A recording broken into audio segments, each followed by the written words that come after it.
Hello दोस्तों, तो आज की इस वीडियो में हम परसेंटेज के बहुत ही इंपॉर्टेंट टाइप्स देखेंगे और उसे सॉल्व करने की ट्रिक और उसका कॉन्सेप्ट देखेंगे। तो चलिए हम पहला टाइप देखते हैं। तो हमारे पहले टाइप में हमें पूछा जाएगा कि कितना प्रतिशत छोटा या बड़ा है। देखिए, हम इस टाइप के क्वेश्चन दिए जाएंगे और हमें पूछा जाएगा कि इस प्रश्न में एक्स ये वाई से कितना प्रतिशत छोटा है या फिर कितना प्रतिशत बड़ा है। तो इस प्रश्न को कैसे सॉल्व करते हैं, चलिए देखिए।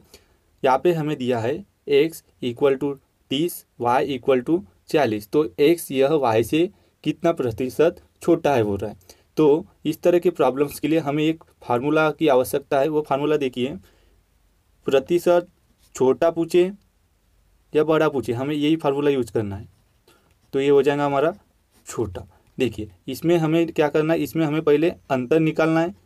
ये दो संख्याओं का पहले अंतर निकालेंगे और नीचे लिखेंगे वो वाली संख्या जो किसी से बड़ी, जैसे y से बड़ी है बोल रहा है तो किस से बड़ी, y से बड़ी। तो ये वाली संख्या लेंगे हम। तो मैं यहाँ पे लिख देता हूँ किस से, मल्टीप्लाई बाय 100। तो ये हो गया हमारा फार्मूला इस टाइप के प्रश्नों को सॉल्व करने के लिए। अब देखिए इसे किस प्रकार सॉल्व करते हैं। तो हमें दिया है x 30, y 40। तो x यह y से, हमें किससे बोल रहा है, y से बोल रहा है। तो हम इसे सॉल्व करेंगे। तो पहले अंतर निकालेंगे 40 और 30 का। तो 40 और 30 का हम निकालेंगे अंतर और लिखेंगे नीचे किस से। तो y से बोल रहा है तो y वाली संख्या लिखेंगे। y वाली हमारी संख्या कितनी है, y वाली संख्या हमारी 40। तो हम लिखेंगे 40 मल्टीप्लाई बाय 100। अब देखिए अंतर कितना आएगा, 10 आएगा, डिवाइड बाय 40 मल्टीप्लाई बाय 100। अब ये 0 से 0 और ये 4 25 हो जाएगा 100। तो हमारा आ जाएगा 25% छोटा है। 25% क्या है, छोटा है। तो पहले टाइप में हमें इसी टाइप के क्वेश्चन को सॉल्व करना है। तो चलिए अगला प्रश्न देखते हैं। तो हमारा अगला प्रश्न है x equal to 45, Y equal to 50। तो x यह y से, किससे, y से कितना प्रतिशत छोटा है बोल रहा है। तो इसे भी सॉल्व करेंगे। प्रतिशत छोटा, पहले लेंगे अंतर। तो 50 और 45 का अंतर लेना है। 50 माइनस 45 किससे, y से। तो y की वैल्यू कितनी है, y की वैल्यू है 50। तो हम 50 लिख देंगे मल्टीप्लाई बाय 100। तो इसका अंतर आ जाएगा 5 डिवाइडेड बाय हो जाएगा 50 मल्टीप्लाइड बाय 100। ये कट जाएंगे इससे 2 टाइम और ये हो जाएगा हमारा 10। तो हमारा आंसर कितना आया, हमारा आंसर आया 10। तो देखिए किस ऑप्शन में 10 है, तो ऑप्शन नंबर बी में 10 है। तो ऑप्शन हो जाएगा हमारा बी। अब देखेंगे क्वेश्चन नंबर 3। तो क्वेश्चन नंबर तीसरे में देखिए p इक्वल टू 30 है और q इक्वल टू 40 है। तो q यह p से कितनी प्रतिशत बड़ा है, इसमें बड़ा पूछा है, लेकिन हम फार्मूला यही यूज करेंगे। तो प्रतिशत बड़ा। अब देखिए अंतर, अंतर निकालेंगे 40 का और किसका, 30 का। डिवाइड में किस से बोल रहा है, p से बोल रहा है। तो p से बोल रहा है तो p की वैल्यू कितनी है हमारी, 30 है। तो हम लिखेंगे 30 मल्टीप्लाइड बाय 100। अब देखिए कि इन दोनों का अंतर कितना आएगा, इन दोनों का अंतर आएगा 10 डिवाइडेड बाय 30 मल्टीप्लाइड बाय 100। अब ये 0 से ये 0 कटा और 100 डिवाइड बाय 3, ये आ जाएगा हमारा 33.33। तो ये हो जाएगा हमारा आंसर। देखिए किस ऑप्शन में आंसर है, तो हमारा ऑप्शन नंबर ए में है 33.33। तो ये हो जाएगा हमारा करेक्ट आंसर। अब देखेंगे हम नेक्स्ट टाइप। तो हमारा अगला टाइप है टाइप नंबर 2, जिसमें हमें प्रतिशत अधिक या कम निकालना है। तो देखिए इसमें किस प्रकार के प्रश्न पूछे जाते हैं। तो इसमें हमें इस प्रकार प्रश्न दिए रहेंगे, यदि ए की आय बी की आय से 25% अधिक हो तो बी की आय ए की आय से कितने प्रतिशत कम है या फिर कितने प्रतिशत ज़्यादा है। तो इस प्रकार के प्रॉब्लम्स को देखिए एक फार्मूले के द्वारा सॉल्व किया जाएगा। तो उसका फार्मूला है प्रतिशत कम।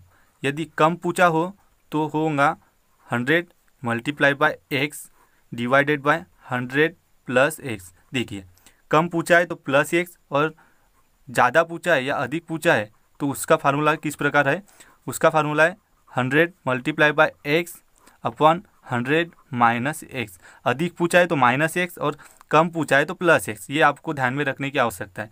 तो चलिए इसे सॉल्व करते हैं। यहाँ पे हमें कैसा पूछा है, कितने प्रतिशत कम पूछा है। तो कम पूछा है ना, तो हम लिखेंगे कम वाला फार्मूला। तो जो ये एक्स है, एक्स की वैल्यू जो परसेंटेज दिया है यहाँ पे 25% दिया है, तो जो परसेंटेज दिया है वही एक्स की वैल्यू होती है। तो प्रतिशत कम का फार्मूला है 100 multiply by x upon 100 plus 1। तो हम लिखेंगे 100, एक्स की वैल्यू कितनी है यहाँ पे 25%। तो हम लिखेंगे 25/100 प्लस में लिखेंगे क्योंकि कम पूछा है, तो प्लस 25। अब इसे सॉल्व करेंगे, ये हो जाएगा 100 मल्टीप्लाई बाय 25 और ये हो जाएगा 125। अब ये 5 इससे कट जाएगा 25, ये 5 बार, और ये इससे कट जाएगा 20 बार, तो हमारा आंसर आ जाएगा 20। तो इस प्रकार हमें इस टाइप के प्रश्नों को सॉल्व करते जाना है। अगर कम पूछा है तो हम लेंगे नीचे में प्लस एक्स, और अधिक पूछा है तो हम नीचे में लेंगे माइनस एक्स। तो चलिए नेक्स्ट प्रश्न देखते हैं। तो हमारा अगला प्रश्न है, यदि ए की ऊंचाई बी की ऊंचाई से 20% कम हो तो बी की ऊंचाई ए की ऊंचाई से कितने प्रतिशत अधिक है। कितने प्रतिशत अधिक है, यहाँ पे पूछा है हमें अधिक, तो हम लेंगे अधिक वाला फार्मूला, प्रतिशत अधिक। अधिक वाला फार्मूला है 100 मल्टीप्लाई बाय एक्स, 100 अधिक में है माइनस एक्स, तो 100 लिखेंगे हम।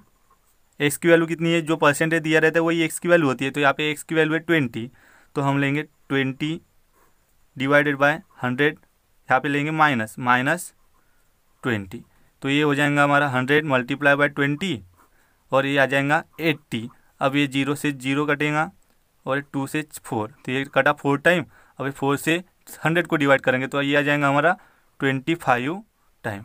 तो हमारा आंसर कितना आया 25। देखिए किस ऑप्शन में हमारा आंसर है, तो ऑप्शन नंबर बी में दिया है 25, तो ऑप्शन नंबर बी हो जाएगा हमारा करेक्ट। तो अब नेक्स्ट क्वेश्चन देखते हैं। तो नेक्स्ट क्वेश्चन में है, चीनी के मूल्य में 10% कमी होने पर इसकी खपत में कितनी प्रतिशत वृद्धि करनी होगी कि इससे खर्च पर कोई परिवर्तन न हो। तो इसमें भी उसी तरह है, पहले दिया है 10% कम है, 10% कम है और वृद्धि पूछा है, वृद्धि यानी होता है अधिक, तो इसे सॉल्व करेंगे तो प्रतिशत अधिक वाला फार्मूला लगाएंगे यहाँ पे, प्रतिशत अधिक, तो ये हो जाएगा 100 मल्टीप्लाई बाय एक्स अपॉन 100, अधिक है तो यहाँ पे माइनस एक्स, तो ये हो जाएगा 100। एक्स की वैल्यू कितनी है, यहाँ पे एक्स की वैल्यू 10 है, तो हम लिखेंगे 10 डिवाइडेड बाय 100 माइनस 10, ये हो जाएगा 100 मल्टीप्लाई बाय 10 डिवाइडेड बाय 90। अब ये इससे कट जाएगा 9 टाइम, और 9 से इसको डिवाइड करेंगे तो ये 9 वगैरह हो जाएगा 99 और बचेगा 1, तो 1/9। तो इस प्रकार हमारा आंसर आएगा 11/1/9। तो देखिए हमारा ऑप्शन कौन सा सही है, तो ऑप्शन नंबर ए सही है। अगला प्रश्न देखते हैं। तो हमारा अगला प्रश्न है, किसी वस्तु के मूल्य में 20% कटौती कर दी गई, इसे पूर्व मूल्य पर लाने हेतु कितने प्रतिशत वृद्धि करनी होंगी। यहाँ पे भी देखिए पहले कम किया है, अब हमें पूछा है कि अधिक, वृद्धि पूछा है यानी अधिक, तो यहाँ पे लगाएंगे हम अधिक वाला फार्मूला। ये LIC 2009 में पूछा गया प्रश्न है, तो हम लगाएंगे प्रतिशत अधिक। अधिक का फार्मूला है 100 multiply by x upon 100 minus x, जब अधिक है तो माइनस एक्स, तो हो जाएगा 100, एक्स की वैल्यू है हमारी 20 और ये 100 माइनस 20, इसे सॉल्व करेंगे, ये हो जाएगा 100 मल्टीप्लाई बाय 20 डिवाइडेड बाय 80 आ जाएगा। अब इससे इसको मल्टीप्लाई करेंगे तो हो जाएगा 4 बार, और 4 से 100 को डिवाइड करेंगे तो ये आ जाएगा हमारा 25। तो हमारा आंसर कितना आया 25। तो देखिए किस ऑप्शन में सही है, तो ऑप्शन नंबर बी हमारा करेक्ट है, 25%। अब हम देखेंगे नेक्स्ट क्वेश्चन। तो खाद्य तेलों में 25% वृद्धि होने पर एक गृहिणी को अपने तेल की खपत कितने प्रतिशत कम करनी होगी कि इसमें कोई खर्च न बढ़े। ये SSC 2005 का प्रश्न है, इसे सॉल्व करेंगे तो वृद्धि दिया है, इसमें वृद्धि दिया है और कम पूछा है हमें, तो हम प्रतिशत कम वाला फार्मूला लगाएंगे। कम वाला फार्मूला है हमारा 100 मल्टीप्लाई बाय एक्स, कम में है तो हम लेंगे प्लस 100 प्लस एक्स, तो ये हो जाएगा 100। एक्स की वैल्यू कितनी है यहाँ पे 25 है, एक्स की वैल्यू 25 तो 25 लिखेंगे, 100 प्लस 25, तो हो जाएगा 100 25 125। अब ये 25 से इसको डिवाइड करेंगे तो 5 बार हो जाएगा, और 5 से 100 को डिवाइड करेंगे तो कितने बार हो जाएगा 20 बार हो जाएगा, तो हमारा आंसर आएगा 20। देखिए किस ऑप्शन में सही है, तो ऑप्शन नंबर सी हमारा सही है 20। तो इस प्रकार से इस टाइप के क्वेश्चन को सॉल्व करते जाना है। तो अब हम देखेंगे नेक्स्ट टाइप। हमारा अगला टाइप है टाइप नंबर 3, जिसमें हमें परिवर्तन के प्रश्न पूछे जाएंगे। देखिए इस प्रश्न में कैसे पूछे जाते हैं, तो एक संख्या में 10% वृद्धि करने के बाद बढ़ी हुई संख्या में 10% कमी करने पर प्राप्त संख्या में क्या परिवर्तन होगा। पहले इस टाइप के प्रश्न में पहले वृद्धि दी जाएंगी फिर कमी दी जाएंगी, या फिर पहले कमी दी जाएंगी फिर वृद्धि दी जाएंगी। तो इस तरह के ये प्रश्न होते हैं। तो देखिए, इसे सॉल्व करने के लिए हम एक फार्मूला का यूज करेंगे। तो हम लिखते हैं यहाँ पे प्रतिशत परिवर्तन। परिवर्तन लिखा तो ये 100। यदि यहाँ पे पहले वृद्धि हो तो प्लस x और बाद में कमी हो तो 100 माइनस x डिवाइडेड बाय 100, और माइनस में लिखेंगे हम 100। तो ये हो जाएगा हमारा फार्मूला इसे सॉल्व करने का। तो ये देखिए, इसे सॉल्व करेंगे प्रतिशत इक्वल टू, पहले क्या बोल रहा है 10% वृद्धि करने पर, तो ये 100 प्लस करेंगे, वृद्धि बोला तो हम प्लस करेंगे x, कितना है x 10। उसके बाद क्या बोल रहा है, उसके बाद है 100, तो ये 10% कमी, तो कमी है तो हम लिखेंगे -10 डिवाइडेड बाय 100। अब इसे सॉल्व करेंगे तो हमें हमारा आंसर मिल जाएगा। तो ये हो जाएगा हमारा 110 और ये हो जाएगा 90 डिवाइडेड बाय 100 माइनस 100। अब ये 2 0 से 1 0 से 1 0, 1 0 से 1 0, ये आया हमारा 99 माइनस 100। तो कितना आया हमारा आंसर -1। यदि माइनस आए तो हानि और प्लस आए तो ज़्यादा या लाभ होता है। तो इस तरह इस प्रश्नों को सॉल्व करेंगे। अब देखेंगे हम अगला प्रश्न। तो देखिए, इसी टाइप में हमें इस प्रकार के क्वेश्चन पूछे जाएंगे। तो इस प्रकार देखिए, किसी संख्या में पहले 20% वृद्धि की हो और फिर 10% की कमी की गई हो तो शुद्ध प्रतिशत वृद्धि ज्ञात करें। इसमें शुद्ध प्रतिशत पूछा है, इसका मतलब क्या होगा, परिवर्तन पूछा है। तो प्रतिशत लिखेंगे। अब पहले देखेंगे क्या पूछा है, 20% की वृद्धि पूछा है, तो हम ऐड करेंगे 100 में, तो ये 100 प्लस 20। अब उसके बाद क्या पूछा है कि 10% कमी, बाद में क्या पूछा है, कमी पूछा है, तो हम 100 से माइनस करेंगे, 100 माइनस 10 डिवाइडेड बाय 100 और माइनस में करेंगे 100। अब देखिए, ये हो जाएगा हमारा 120, ये हो जाएगा 90 और 100 माइनस 100। ये 1 0 से 1 0, 1 0 से 1 0 कटा, तो ये 12 हो जाएगा 108 माइनस 100। तो हमारा आंसर किस में आएगा, प्लस में आएगा। तो हमारा आंसर आया 8। तो 8 आया, प्लस में है, तो हम देखेंगे किस ऑप्शन में 8 है। तो हम देखेंगे कि ए में 8 है, तो हमारा ऑप्शन नंबर हो जाएगा ए। अब देखेंगे हम नेक्स्ट क्वेश्चन। तो नेक्स्ट क्वेश्चन में देखिए, यदि किसी किताब के मूल्य में पहले 25% कमी, यहाँ पे पहले कमी किया है, कर दी जाए और फिर 20% वृद्धि कर दी जाए तो किताब के मूल्य में शुद्ध परिवर्तन क्या होगा। पहले यहाँ पे क्या किया है, 25% कम कर दिया है और बाद में 20% वृद्धि किया है। तो इसे भी उसी तरह सॉल्व करेंगे। तो पहले 25% कम किया है, तो 100 में से 25 घटाएंगे तो हमारा आ जाएगा 75। और बाद में क्या किया है, बाद में 20% की वृद्धि किया है, तो हम 100 में 20 ऐड करेंगे तो हमारा हो जाएगा 120 डिवाइडेड बाय 100 माइनस 100। अब इसे सॉल्व करेंगे। 1 0 से 1 0 कट गया और इससे ए कट जाएगा 7.5 तक। अब इसे 12 से डिवाइड करेंगे तो हमारे आंसर मिल जाएगा। तो इसका कितना आएगा, 12 पंजे 60, 6 बचा, 12 7 84, 84 और 6 90 हो जाएगा। तो हमारा आंसर आएगा 90 माइनस 10। तो हमारा आंसर आएगा -10। तो माइनस आया, इसका मतलब कम होगा। तो ऑप्शन देखिए, इसमें 10% वृद्धि दिया है लेकिन हमारा आंसर है माइनस में। तो देखिए दूसरा ऑप्शन यहाँ पे दिया है हमें 10% कमी, तो ऑप्शन नंबर सी हो जाएगा हमारा करेक्ट आंसर। अब देखिएंगे हम इसके बाद का प्रश्न। तो हमारा अगला प्रश्न है, एक वस्तु की कीमत में 20% कमी, पहले किया है 20% कमी हुई, तब बेची गई वस्तु की संख्या में 25% वृद्धि हुई तो बिक्री पर क्या प्रभाव पड़ा। तो उसी तरह सॉल्व करेंगे। प्रतिशत, पहले 100 में क्या हुई, कमी हुई, तो 100 में से हम माइनस करेंगे 20। फिर बाद में क्या हुआ, 25% वृद्धि हुई, तो हम 100 में ऐड करेंगे 25 डिवाइडेड बाय 100 माइनस 100। अब इसे सॉल्व करेंगे तो ये हो जाएगा हमारा 80 multiply by 125 divided by 100 minus 100।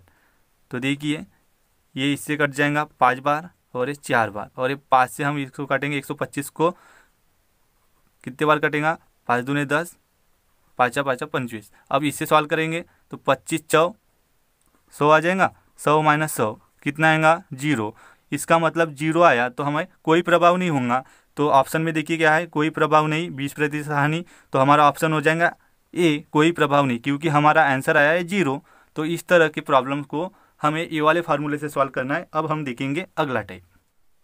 तो टाइप नंबर 4 में हमें मूल भिन्न पूछा जाएगा, जिसमें हमें पहले अंश में कुछ प्रतिशत की वृद्धि या कमी की दी जाएंगी, बाद में हर में कुछ प्रतिशत की वृद्धि या कमी की जाएंगी, और हमें परिणामी भिन्न दिया जाएगा और उसे हमें मूल भिन्न निकालना पड़ेगा। तो देखिए इस प्रकार के प्रश्नों को कैसे सॉल्व करते हैं। तो पहले प्रश्न देख लेते हैं। प्रश्न है, यदि एक भिन्न के अंश में 20 तथा हर में 25% वृद्धि कर दी जाए तो इससे प्राप्त भिन्न 3/5 है, तो मूल भिन्न क्या है। तो देखिए सबसे पहले हम मूल भिन्न मान लेंगे। तो हमारा मूल भिन्न हो जाएगा मूल भिन्न। तो हमारा मूल भिन्न हम मान लेते हैं कि हमारा मूल भिन्न है x और y। अब हमें देखना है कि अंश में कितने प्रतिशत, 20%, और हर में कितने प्रतिशत, 25% वृद्धि किया जाए। तो इसे देखिए कैसे सॉल्व करते हैं। तो हम लेंगे सबसे पहले x y, और ये पहले का कितना है 100, अब कितना किया जा रहा है 20%। तो हम लेंगे 20% प्लस 20%, और नीचे में हर में कितना दिया है 25%। तो हम लेंगे 100 प्लस 25%। इसके इक्वल में लेंगे हम जो हमें भिन्न दिया है, परिणामी भिन्न क्या है 3/5, 3/5 लिखेंगे। अब इसे सॉल्व करेंगे तो हमें x और y की वैल्यू मिल जाएंगी। तो x और ये y, ये हो जाएगा हमारा 120 और ये हो जाएगा 125। अब इस तरह की प्रॉब्लम में हम x y वाली संख्या एक साइड रखेंगे, x y वाली वैल्यू एक साइड और बाकी वैल्यू दूसरी साइड। ये हो जाएगा 3/5 मल्टीप्लाइड बाय ए 125 डिवाइड में, तो इधर जाके हो जाएगा मल्टीप्लाई, और 120 मल्टीप्लाई में इधर आके हो जाएगा डिवाइड में। अब इसे सॉल्व करेंगे, 5 से 1 कट जाएगा 25 टाइम, और 3 से 1 कट जाएगा 3 × 12 40 टाइम।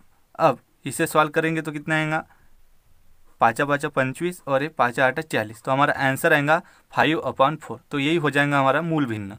तो इस प्रकार के प्रॉब्लम में अगर हमें वृद्धि दिया हो तो हम 100 में ऐड करेंगे, और कमी दिया हो तो 100 से माइनस करेंगे। चलिए नेक्स्ट प्रश्न देखते हैं।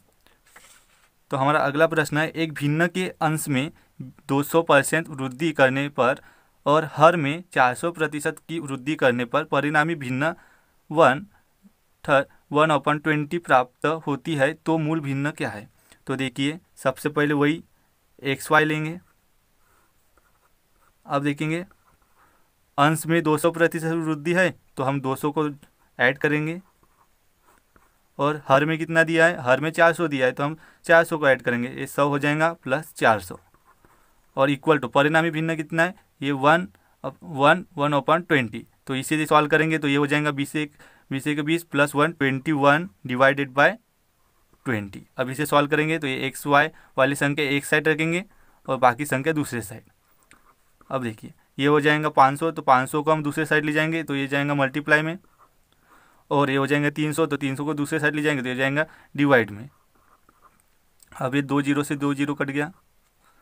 अब इसे सॉल्व करेंगे तो ये 3 से 60 को काटेंगे, 3 से 3 7 हो जाएगा 21, और इसको काटेंगे 3 चौ आ जाएगा, 5 चौ आ जाएगा 20। तो हमारा आंसर आ जाएगा 7/4। तो देखिए किस ऑप्शन में हमारा 7/4 है, तो ऑप्शन नंबर ए में दिया है 7/4, तो हमारा ऑप्शन ए करेक्ट हो जाएगा। अब हम देखेंगे हमारा लास्ट क्वेश्चन, एक भिन्न के अंश में 220% वृद्धि करने तथा हर में 150% वृद्धि करने पर परिणामी भिन्न 4/5 है, तो मूल भिन्न क्या है। इसे उसी प्रकार सॉल्व करेंगे। मूल भिन्न लिखेंगे हम एक्स वाई। अब देखेंगे कितना ऐड करने के लिए बोल रहा है 220, तो हम इसको 220 ऐड करेंगे, और हर में कितना ऐड करने के लिए बोल रहा है 150, तो हम 150 ऐड करेंगे 150। तो हमारा परिणामी भिन्न है 4/5। अब इसे सॉल्व करेंगे तो एक्स वाई वाली संख्या एक साइड और बाकी संख्या दूसरे साइड हो जाएगा 4/5 मल्टीप्लाई बाय ये कितना हो गया हमारा 250, तो हम लिखेंगे ऊपर में 250, और ये हो जाएगा हमारा 320 हो जाएगा 320। इसे सॉल्व करेंगे 1 0 से 1 0 कट जाएगा, और 4 8 32 हो जाएगा, 5 5 25 हो जाएगा। तो हमारा आंसर आएगा 5/8। तो देखिए किस ऑप्शन में 5/8 है, तो ऑप्शन नंबर बी में दिया है 5/8। तो इस प्रकार आज हमने परसेंटेज के विभिन्न टाइप देखे हैं। यदि यह वीडियो आपको अच्छा लगता है तो हमारे चैनल को सब्सक्राइब कीजिए और हमारे वीडियो को लाइक कीजिए और अपने दोस्तों के साथ शेयर कीजिए। Thank you.